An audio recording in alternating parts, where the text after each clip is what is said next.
Have you ever wondered about the importance of checking your beneficiary designations? If so, stay tuned for the next episode of the FERS Federal Fact Check.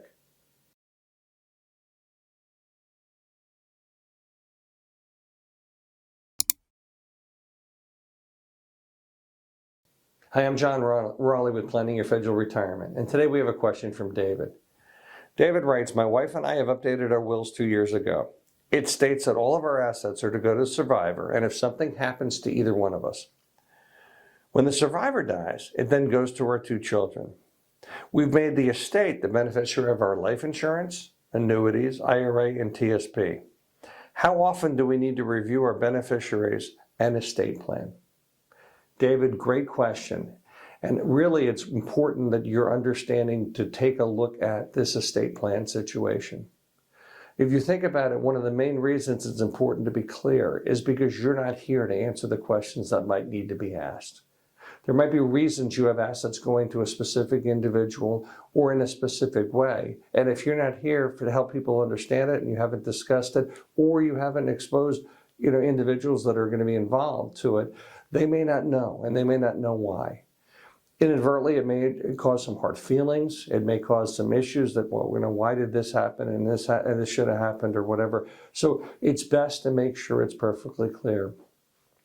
The interesting thing about beneficiary designations, and most people are unaware of this, is that beneficiary designations do not direct the monies or these assets to your will or your trust or any other estate planning documents unless it says to do that.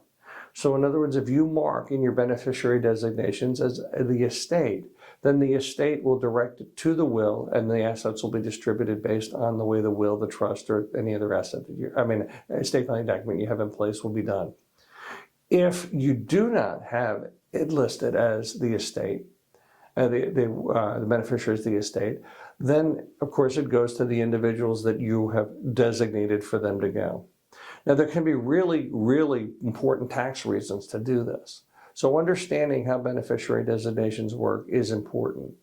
What happens is when you have your TSP, you have your annuity, you have life insurance, you have assets that allow you to put beneficiaries on the particular asset.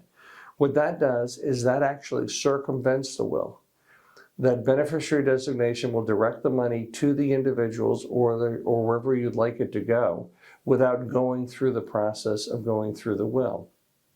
That means that it allows maybe some options, especially for individuals that receive TSP, IRAs, tax-deferred assets, some options and distributions that might help save them in taxes, that putting it through the will or the trust or any estate planning document may not. So there are some advantages to understand the flow and making sure the flow works. What also happens if you want to designate specific assets to somebody? So let's say you have the 2 children that you have there, and the assets will go to the 2 children when both of you are no longer here. What if one is more successful than the other? Would it make sense then maybe to put a tax-deferred vehicle to somebody who is less successful financially because their tax bracket would be lower? And then this way you can move the assets around and make it move and happen more efficiently to your heirs. In your situation, David, all the money goes to the surviving spouse. And that's a pretty clean, simple way to be able to handle things. And really, if you don't want to spend a lot of time controlling the money after the grave, it's a really, really efficient way to get it done. The only issue you run into is when you're gone, then you have to rely on your spouse to have the money go to where it wants to go. In your situation, it sounds like it's a first marriage and you just have the 2 kids. So that makes it pretty efficient. If you're in a situation with multiple marriages where you've had divorces and maybe children that with other spouses, then it really can get a little messy, and making sure the flow works and works efficiently and the way you want to do it. Also, depending on your circumstances, there's been many times we've seen beneficiary designations not updated and maybe an ex-spouse receiving money. And that may or may not been what you wanted to do, but that was the outcome that happens, and you're not here once again to tell us. So David, it sounds like you guys have done some great things. I would look at the beneficiary designations associated with your life insurance, your pension, your annuity, your TSA, TSP, and those sort of investments to make sure the flow is going to be as efficient as possible. Probably best too to put in your calendar that when you go to review maybe your taxes every year, if you review your taxes, whether it's done in April when you're, or in March or April where you're compiling everything for the taxes to be done, or if you do tax planning in November and like that, you can check off and say, okay, I want to do my beneficiary designations and review them too to make sure it's in place.